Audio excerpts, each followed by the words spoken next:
Let me just explain a little bit.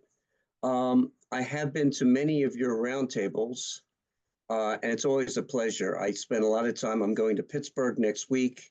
I'll be in Brunswick on the first week of May. Later on this year, I'll be in Scottsdale, Arizona. I'm doing several in the New England area, Massachusetts, New Hampshire, Maine, and Vermont. I'm going to swing over to Tennessee. So I'm spending a lot of time on the road, but I would love an opportunity to speak to one of your roundtables if I haven't spoken to you. So thank you, Mike, for that promo. I am I don't want to say I'm a historian by training. I have a doctorate in zoology. I've written 22 books on the Civil War. Most of them have now worked that most of them relate to map studies. The one I'm going to tell you about tonight is the 9th map study that I've completed. And as I mentioned to those who were on earlier, I'm almost done my 10th.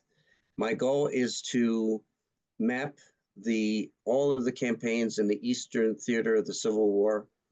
I'm also working with Sean Chick on the maps of Shiloh, and I don't know when that'll come out, but hopefully not too long in the future. Okay, with that, I do want to introduce our topic, Headquarters in the Saddle, John Pope and the Second Bull Run Campaign, or if you're from the South, the Second Manassas Campaign. What I found is that many people, everybody's heard of this campaign, but many people don't really know what happened here, and it's a joy for me to be able to illustrate it. And so there's the book, and why don't we get right into it? Lincoln is very, very frustrated during the summer of 1862. George McClellan is stuck on the peninsula. He has not captured Richmond.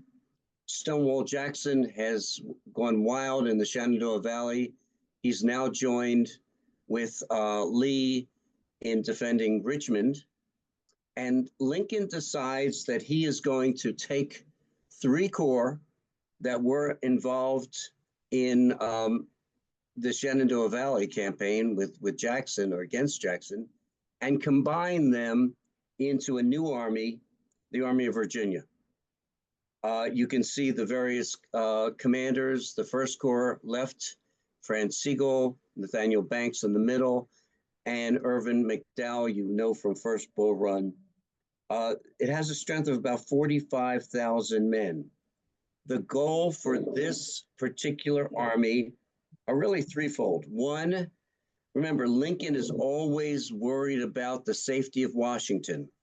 So first and foremost, this army that's going to be closer to Washington than McClellan's army down on the peninsula will be to protect Washington, number one. Number two, if possible, to attack Stonewall Jackson if they can find him. And number three, perhaps to help capture Richmond in conjunction with McClellan. I should say there's a fourth, and that is to prevent supplies from coming from the Shenandoah Valley to Lee's army. Well, that's John Pope on the right, and he is invited to accept command of the army. He already has an army in the West. He's not so certain he wants to command this army. He's been successful at New Madrid, at Island Number 10, and he says, well, you know, my men respect me, my men obey my wishes, I've been successful, I feel comfortable. Why should I come east and take on a new post and be in direct conflict with George McClellan, which he will be? He finally decides he will accept the invitation on June 26, 1862. Some would say it wasn't really an invitation, it was ordered to accept it, but he's assigned to the army on June 26, 1862.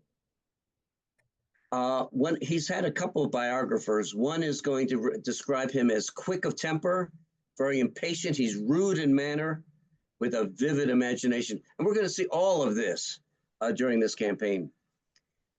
He is not going to start off on the right foot with his men because essentially he's going to antagonize them and their former leaders. He says, I come to you from the West, where we've always seen the backs of our enemy.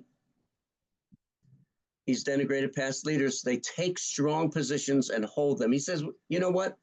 Let's discard those ideas. We're going to fight the way we fight in the West, where we're only victorious.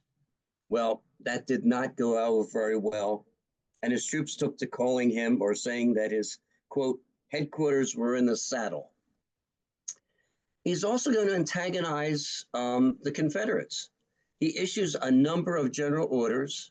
General Order number 5, his troops are going to subsist on the countryside. Vouchers will be issued to farmers for the material they've taken, the supplies they've taken, but only 1 after the war, and 2 if they are loyal Union citizens, and they've got to prove that. General Orders number 7, civilians responsible for any attack on the railroads. He was very nervous about that.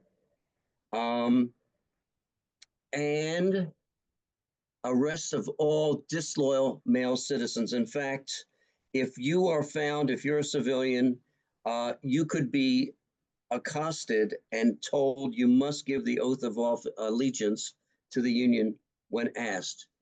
Now, Lee is not very happy about this. He reads about it in the newspapers. He hears about it. And he writes to Henry Halleck, who's general-in-chief. He says, if any of Pope's army, any of the men of Pope's armies are captured, they're going to be held by the Confederates. There's not going to be any exchange. And if any civilian is harmed, an equal number of Union officers are going to be hung.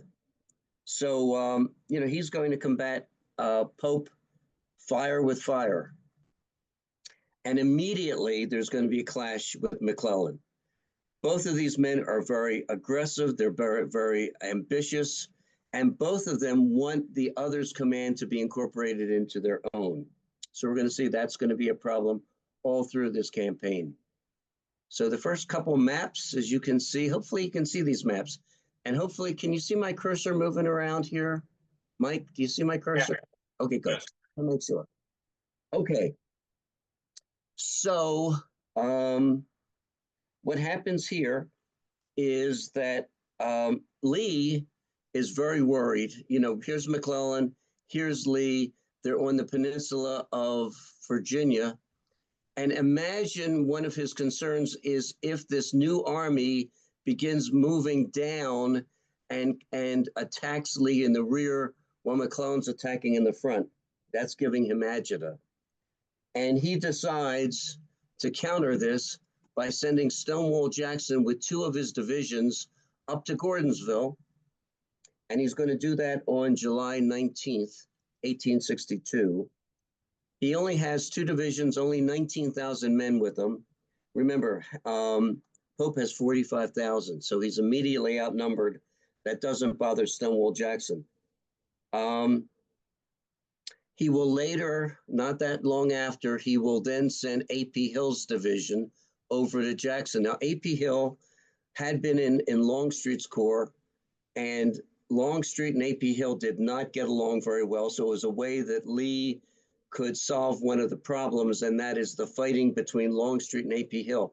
He respected A.P. Hill, but he knew that A.P. Hill was very sensitive.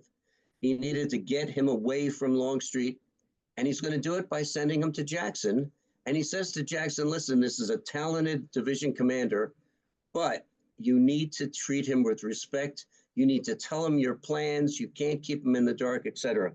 And Jackson's going to ignore all of these suggestions. Both Jackson and Pope are in foul moods by the end of July.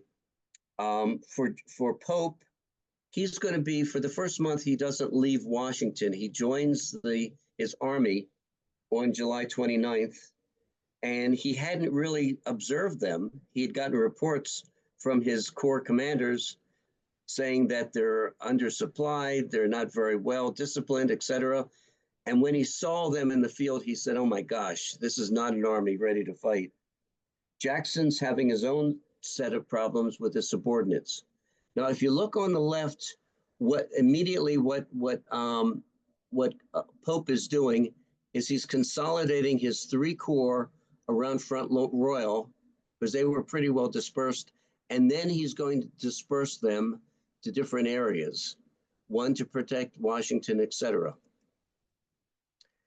Okay, now the second Bull Run campaign actually involves several actions. But before I get to that, let me just mention um, Henry Halleck is getting very frustrated with McClellan, who's basically just hanging around Harrison's Landing on the James River. He's not doing anything. He's been driven back from the gates of Richmond by Lee during the 7 Days campaign. And he says to him, and he actually comes to visit him on the peninsula. And Henry Halleck, the general in chief, says to McClellan, what is it going to take for you to leave your defensive positions around Harrison's Landing and attack Richmond again? He says, 50,000 men. That's what I need. Well, Halleck says, no way. I can give you 20,000, but that's about it. Well, McClellan says, okay, I'll take your 20,000. If you send me 20,000, I'll attack Richmond again. And then he changes his mind. He says, you know what? I need those 50,000 because he felt that he was always outnumbered. Well, Halleck is extremely frustrated and says, I'm not giving you 50,000. In fact, you are going to begin moving north to consolidate and join Pope's army beginning on August the 3rd. So we're going to start to see Union units from the Army of the Potomac are going to be joining Pope's Army of Virginia, but not immediately. It's going to take a little bit of time. Jackson, as you can see, is around Orange Courthouse. He's heading toward Culpeper Courthouse, but so is Banks, Nathaniel Banks, and there will be a collision at Cedar Mountain. Now, I cover the Battle of Cedar Mountain in 19 map sets, so I could spend just the entire time tonight just talking about Cedar Mountain. I don't know if you've had Mike Block on, who's the expert on this battle, but I'm just going to summarize it very quickly. Over on the right, you have an attack. You have Auger's brigade, or a division, against Winder's division, and ultimately, you will see that Auger is going to be defeated by Winder's division, and that's the beginning of the action. But then you have Alpheus Williams' division entering the fray to the north. He's going to have Samuel Crawford's brigade and George Gordon's brigade. And as you can see, one of the things that happens, and this is later, we're talking about 5:30 to 6 o'clock in the evening. This is just a one day fight on the 9th of August.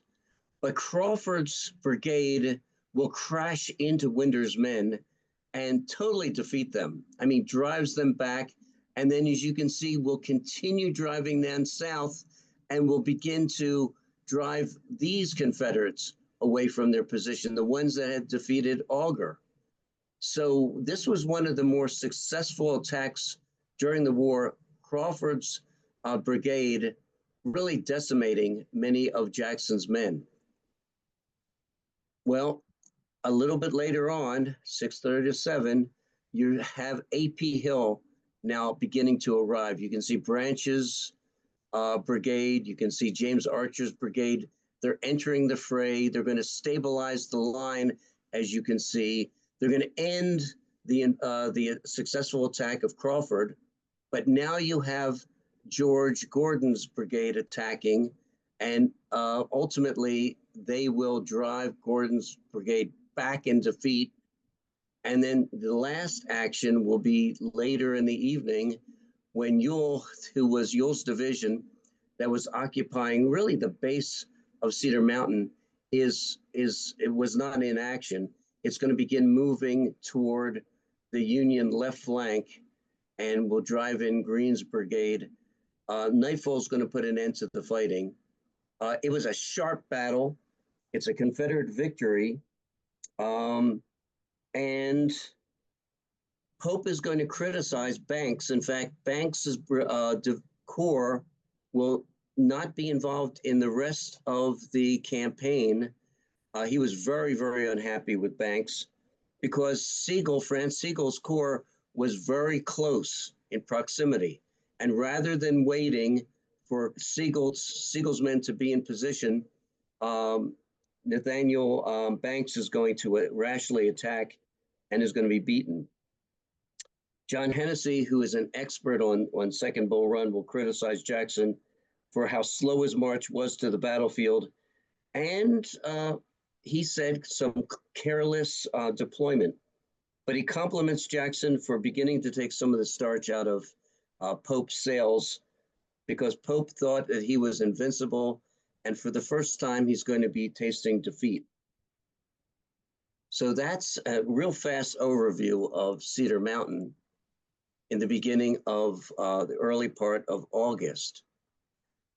As you can see, August 17th to 19th, what's happening is after that campaign, after that battle, Pope will receive orders from Washington to move back across the Rappahannock River to protect that area as a way, again, a line of defense against any attack against Washington. In the meantime, Longstreet has marched up. So you've got Longstreet, you have Jackson's wings. They're not corps at this point. They're in position. They are on the south side of the Rapidan River, as you can see over here. What Lee is trying to do in mid-August is to get around the right flank of Pope's army. He's not able to find a good crossing point, so he decides to send Jeb Stuart across. He's going to have 1,500 troopers. It's August 22nd. He's going to cross the Hazel River, and then eventually he's going to cross the Rappahannock River, and he's heading for Catlet Station. And what he's trying to do is to destroy the railroad bridge over Catlet Station, because think about this. If you are Pope and if your line of supply has been destroyed, it's probably going to force you to pull back away from the Rappahannock River, and therefore Jackson and Longstreet will be able to cross. Well, here's the problem. It's a pouring rainstorm, and Jackson and Stuart is unable to blow up the bridge, the railroad bridge. They had axes, but those axes didn't work. So it's a failure in trying to eliminate that railroad bridge at Catlet Station. So Lee's going to have to find another way to pull that army back away from the Rappahannock River. Stonewall Jackson, and this is again, it's toward the end of August. You can see 25th, 26th. He is going to find a crossing point. He'll cross the Rappahannock River on the right flank of Pope's army. And I should tell you, look at this. This is Fitz John Porter. This is the 5th Corps. You've got Reno, the 9th Corps. You've got Kearny from the 3rd Corps. So units of the Army of the Potomac have already begun to join. Reynolds is also part of the 5th Corps. No, I take that back. He's not. Actually, Reynolds is part of the 1st Corps. But you have elements of the Army of the Potomac already arriving and beginning to join with the Army of Virginia. So Jackson will be moving, and look what he's doing. He is actually driving around Pope's right flank. They get to Salem, and many of the men, remember, Jackson had been fighting in the Shenandoah Valley. They think they're going to make a right and they're going to be heading back to the Shenandoah Valley. Instead, they continue marching to White Plains, Gainesville, etc., and eventually are going to make their way to Bristow Station. They're in the rear. Look at this. They're actually in the rear of the army of Pope's army. Well, you can imagine how President Lincoln felt. Confederates are closer to Washington than his own army. He'll go over to Bristow Station and he's going to send Isaac Trimble's brigade up to Manassas Junction. Manassas Junction is loaded with railroad cars, loaded with all kinds of supplies, tons and tons of supplies. Jackson will join Trimble there, and they will take as many supplies as they can. They're going to burn the rest. It was quite an embarrassment for Pope, for Lincoln, etc., to lose so many tons of supplies. So Jackson is at Manassas Junction. Longstreet is beginning to move north as well. He's going to follow the same route as Stonewall Jackson this way.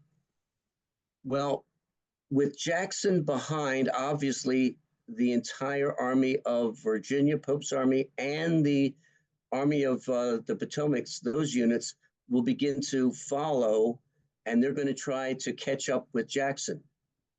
Ewell's division, Richard Ewell's division of Jackson's wing, will be left at Bristow Station, and there it will fight the Battle of Kettle Run, or the First Battle of Bristow Station. It's a rearguard action, essentially. And that you can see the fighting going on here. It's really between Hooker and Ewell. They're really simply trying to hold the Union Army back while Stonewall Jackson is continuing his retreat. Longstreet is heading over toward Thoroughfare Gap, which is over here, as you can see. Now, let me go back one if I can. I don't know if it's going to let me. It's not going to let me. It's okay. Thoroughfare Gap is a pinch point, as you can see. There's two mountains that come together, Pond Mountain and Mother Leathercoat Mountain. What happens here is that Irvin McDowell, here he is right here, commander of the Union 3rd Corps, disobeys orders, and he's going to send James Ricketts' division back because John Buford has told him that Longstreet's corps wing is heading toward the Gap. One of the things that's a problem is that McDowell never tells Pope that this is happening. He never shares the intelligence from John Buford that Longstreet is on the march. He's heading toward Thoroughfare Gap. And you're going to have this battle of Thoroughfare Gap where you have James Ricketts' division, and I'm going to cover this in several maps, is going to try to plug the gap so Longstreet's men will not be able to get through it, will not be able to join Stonewall Jackson around Manassas Junction. But as you can see, Law's brigade will literally climb the mountain, as will Toombs's brigade, and they will flank James Ricketts' men and force them to withdraw. And Longstreet is continuing his march to Manassas Junction. Okay, now some would say the first battle fight in the actual campaign of Second Bull Run is the Battle of Bronner's Farm. It depends how you want to define it. Some would say it would be Cedar Mountain. But in terms of what's happening right at this period, the end of August, it's the afternoon of August 28th, you have John Hatch, here he is right here. He commands Rufus King's division. Now, this is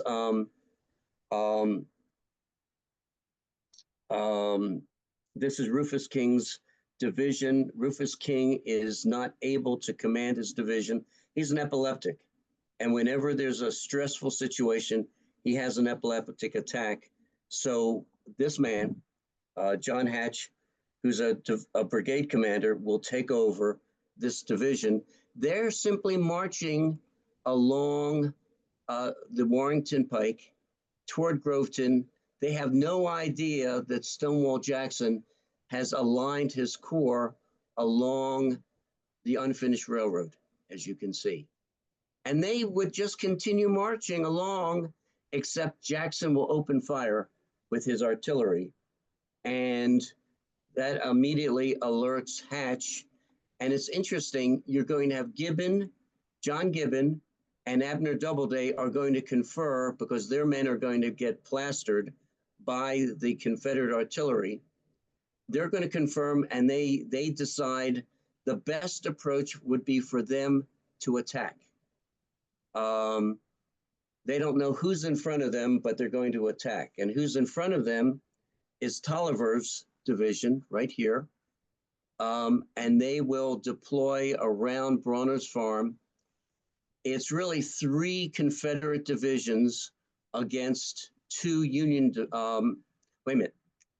3 Confederate brigades against 2 Union brigades, Gibbon and Doubleday. And this will be a bloody, very sharp fight, actually extends into the night. They're going to be fighting after dark. The only way these men can see each other is the flashes of the gunfire. A number of officers are going to go down, including Isaac Trimble with a horrible wound. They need reinforcements. Here's Marcellus Patrick. He commands a brigade, and he essentially tells Gibbon, "You're rash for having done that, for attacking this hornet's nest. You got yourself into this fix. You're going to get yourself out of it." I cover Bronner's Farm in 6 maps, and really both sides will just wear each other out. But the importance of Bronner's Farm is more than anything else.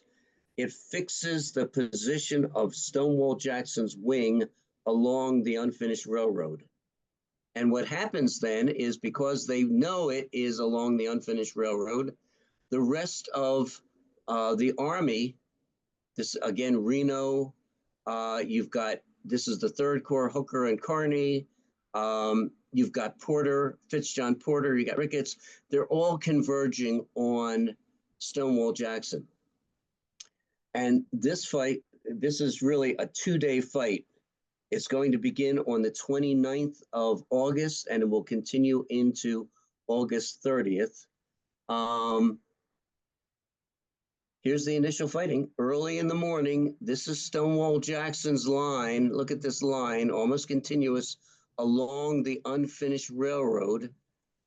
You're going to have Scherz's division of Sigel's 1st Corps, this is Franz Sigel, will immediately attack on the morning of the 29th, will attack this is Jackson's left flank that's occupied by A.P. Hill. There's going to be some pretty brutal fighting going on, especially against, this is Maxcy Gregg's brigade of South Carolinians against a couple of brigades of Scherz's division. This is an artist's representation of what's happening during this time. Robert Milroy, will bring his brigade up, and he'll attack the right flank of Stonewall Jackson, while you're having fighting going on along Jackson's left flank. But in both cases, Jackson's holding. The line is holding. But more and more fighting is going on, as you can see. Kearny is coming into position. Here's Phil Kearny.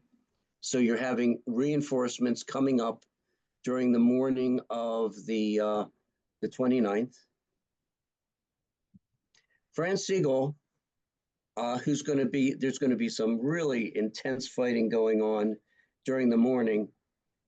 He's not able to drive Stonewall Jackson away from the unfinished railroad, but he considers himself to be successful because one, he determined where Stonewall Jackson was, and two, he held him into position until the rest of the Union Army could get into position and attack Jackson. So he considered himself to be a success in this regard, even though he was not able to drive Jackson away from his position.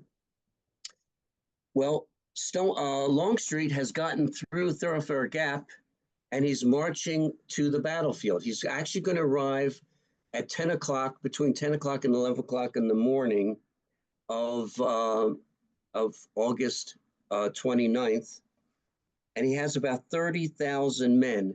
Look at the position. He's coming up from the west, and Jackson is to the north, and almost like a vice, as you'll see here. But there's a problem. Both sides are going to have a problem. You probably recognize this man. This is Fitzjohn Porter, commander of the 5th Corps. This campaign will be his downfall. He's been ordered during this time to march along the Manassas-Gainesville Road this way, come around and attack Jackson's right flank. So this is going to be a massive attack. He probably has about 15,000 men with him. The problem is he's seeing all of the dust being kicked up by Longstreet's men, and he hesitates. He's a good officer. He understands that something's wrong. And at the same time, here's James Longstreet. He is being asked and ordered by Lee to attack this way from the west to the east. But again, he sees the dust being kicked up by Fitzjohn Porter's men, and he becomes reluctant to move forward. In fact, he says to Lee, listen, I'm reluctant to do that, but I would like to be able to do a reconnaissance in force and find out what's going on before I launch a major attack, which was wise. Pope has not been on the battlefield during this time. He's going to arrive around noon on the 29th. And for whatever reason, he's got it in his head that Jackson is already retreating or is planning on retreating. And he wants his troops to attack Jackson's right flank and left flank simultaneously. But if you look at his orders, they're very ambiguous and really nothing happens. Fighting Joe Hooker is going to join the fray. Remember, he's in the 3rd Corps, Army of the Potomac. They've joined the Pope's army in trying to best Lee's army. And you're going to have Carr's brigade attacking. It's going to be repulsed, but then you're going to have Grover's brigade attacking. And look what happens. We'll follow it along as it attacks. It's going to attack Edward Thomas's Confederate brigade, Georgia boys, drives them back and actually breaches Lee's line, Jackson's line. But you're going to have an immediate response. Reinforcements are going to come up and they're going to seal the breach, as you can see. So there was it was touch and go for a little bit, but ultimately they're going to be pushed back. Other troops will be attacking. Taylor's brigade will attack. But look what happens. This is all Confederate. As they're attacking and as they're repulsed, 2 Confederate brigades will leave their defensive line and they will swing around the left flank of Taylor's brigade and Carr's brigade and will attack the flank. Very audacious. And eventually they will pull back to their line. It's getting toward night. Kearny really, even though he came up in the morning, had not launched his attack until about 5:30 or so, when his brigades will be attacking Robinson's brigade, Birney's brigade, etc., without any more success.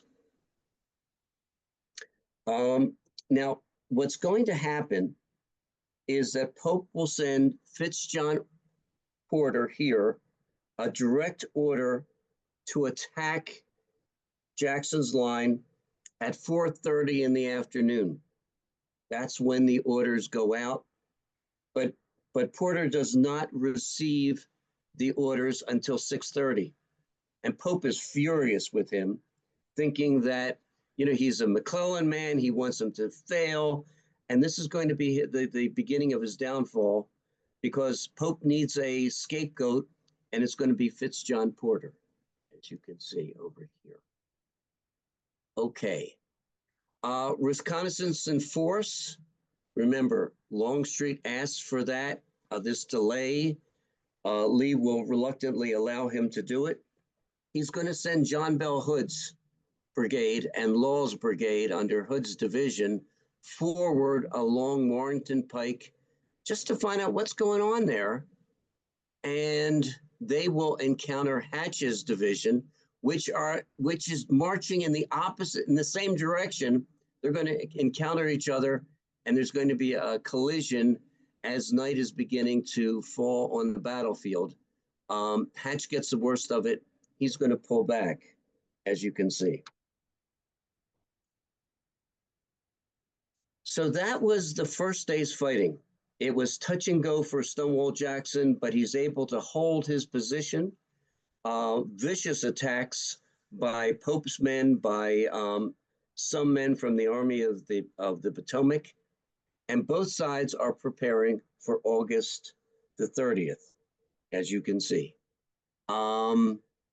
This is Stonewall Jackson. You can see that Longstreet has come up, and what a wonderful position if you are favoring the Confederates, because you got them here and they're facing the Union troops.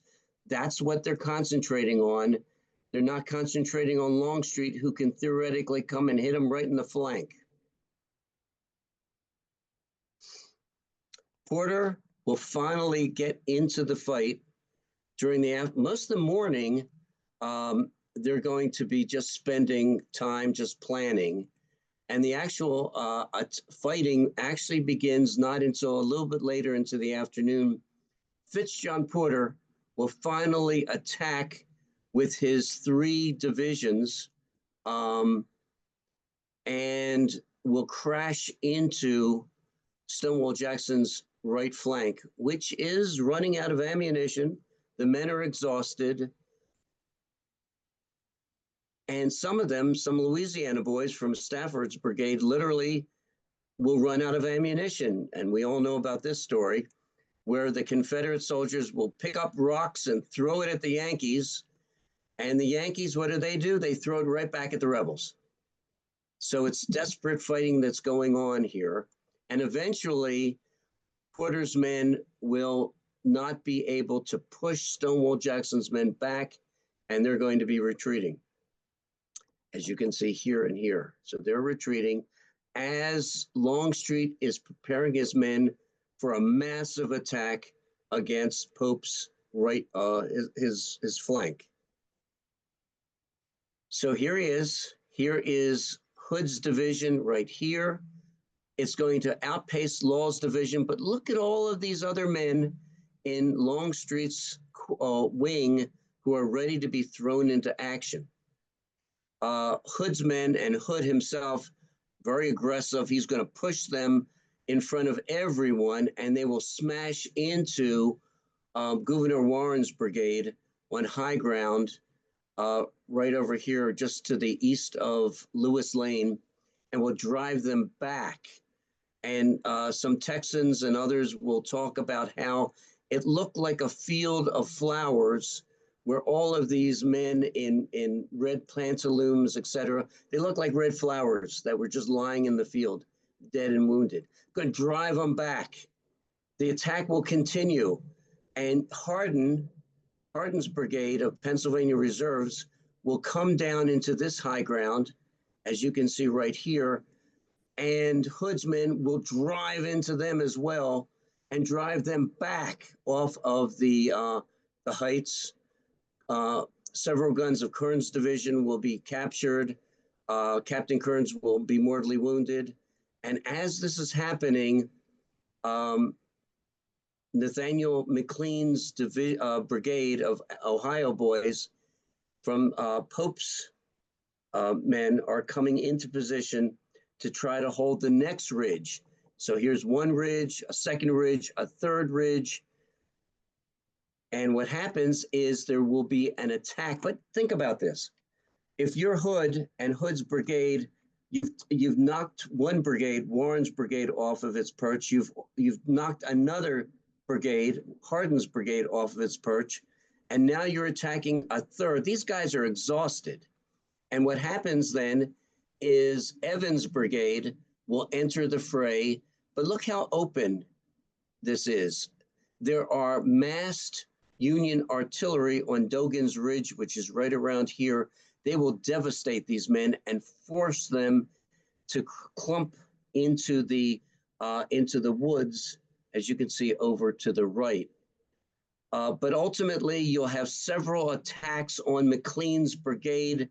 These are tough Ohio boys. They're not leaving so quickly. But what's going to happen is, I guess you can't really see, this is James Kemper right here. His division, he has a division, will enter the fray. And look how they are positioning themselves as they advance. Epahunton commands this brigade right here. Jenkins' brigade is just to the south. Corse's brigade is behind. He sees that there's the flank, the left flank of McLean's brigade hanging in the rear. He orders the entire brigade to shift to wheel to the right and to take on the flank. Orders are misunderstood. They're not obeyed, and only the 58th is going to turn. But Corse's men, his brigade, will turn, will hit the flank, and will begin to drive McLean's men off of Chinn's Ridge. There's a book just on this by Scott Patchen, who wrote that one. But the Union troops are not willing to give up on Chinn Ridge. You have McLean's brigade, after desperate fighting, has been pushed off. Here comes Towers' brigade. It's going to be attacked. It's going to be pushed off. Styles' brigade will come up and reinforce it. It will be pushed back. And then you're going to have Colty's brigade and Kriskowski's brigade. Ultimately, all of these units will be attacked by these Confederate troops that are acting more or less in unison. And now the next ridge is probably the most important ridge, and that's Henry Hill Ridge. Henry Hill overlooks, as you can see, Warrenton Pike. And that is the escape route for the Union troops. And you will have desperate fighting between Reynolds' division, Milroy's brigade, and Chapman and Buchanan, who are part of Sykes' division of the 5th Corps. There will be desperate fighting, but look how the Confederates are going to find the flank. And ultimately, Richard Anderson's division is going to come up.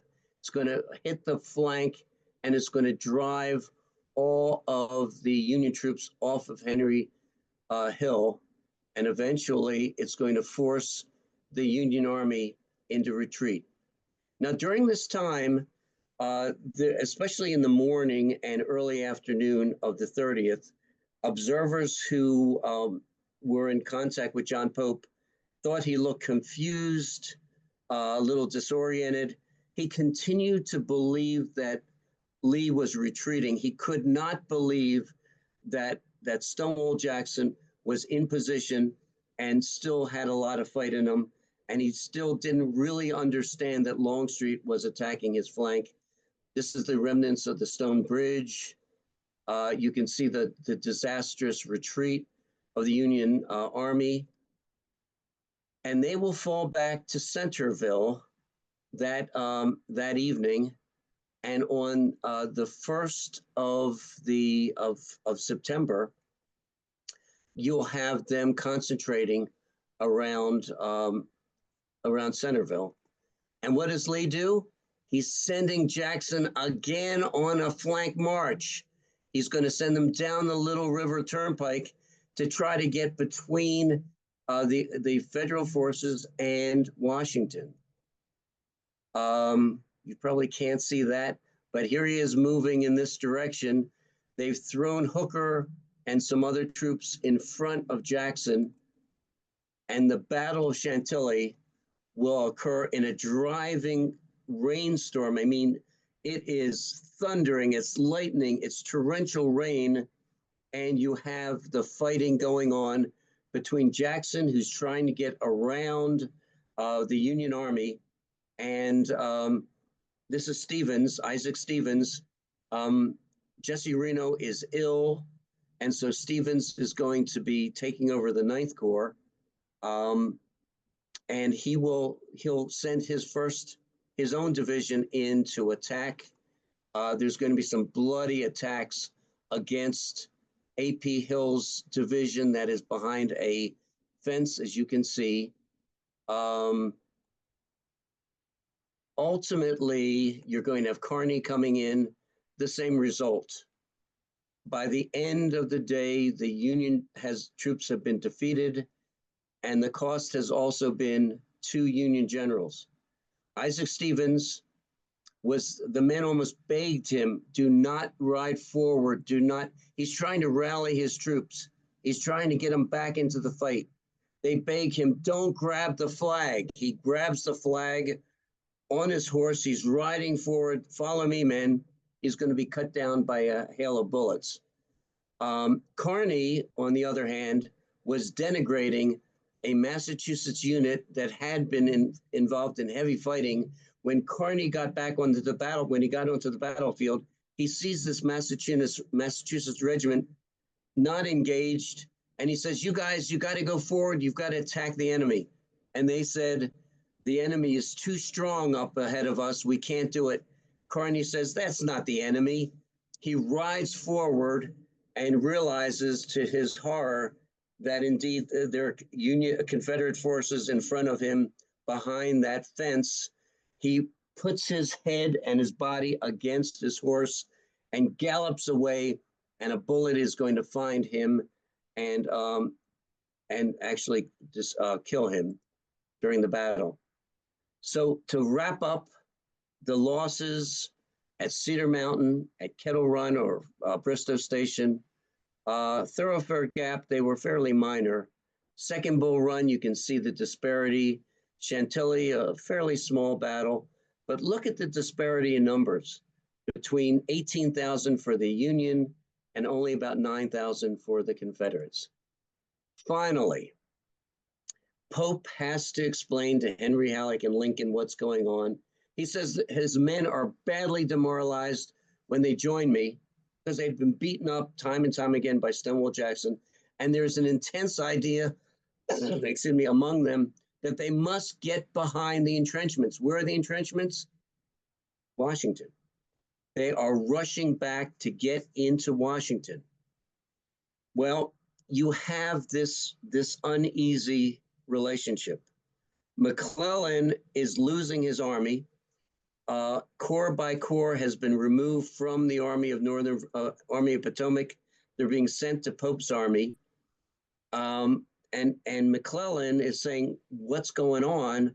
I don't know whether I even have a command. And as you can see on the September 5th, Pope will receive a message that, and you can see it, General McClellan has charge of all the defense of Washington, and you will consider any direction as coming from me, meaning you will report to McClellan. So McClellan's going to win, and on the 6th, Pope will be assigned to head up the Department of the Northwest, where he'll no longer be fighting Confederate soldiers, he'll be fighting Native Americans. So that's a very fast overview that I've done in probably about 55 minutes. But just to give you a flavor of the intensity of the fighting, the audaciousness of Stonewall Jackson, and the overall confusion of John Pope, the commander of the Army of Virginia.